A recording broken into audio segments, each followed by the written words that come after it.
just saw the 2015 Billboard Music Awards here on Channel 7 tonight, and when it comes to pop music, many people might not realize it, but Buffalo played a major role in shaping what we now listen to. 7 Eyewitness News reporter Ed Riley takes a closer look.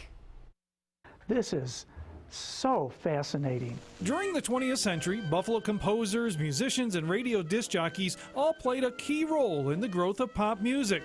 The early period, I think, was our strongest period.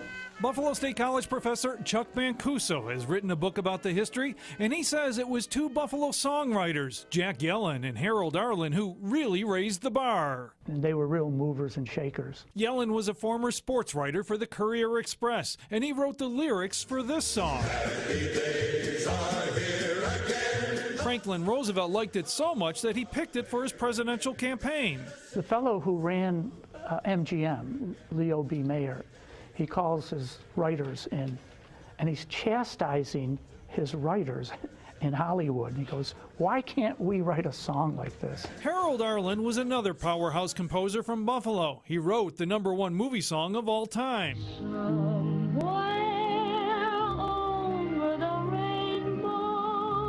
As a young man, Arlen learned rhythm and blues by sneaking out of his father's East Side home. And play piano and sing this sinful music. That experience allowed him to write this song for Lena Horne. Stormy weather.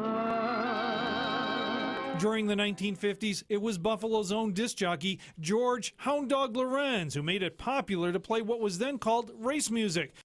Little Richard, and good golly, Miss Molly. He was the first radio guy to do syndication. He was heard around the world. And for decades, KB Radio led the way, playing the newest pop music and even starting some careers. It was one of the first top 40s ever. In more recent years, artists like Rick James, the 10,000 Maniacs,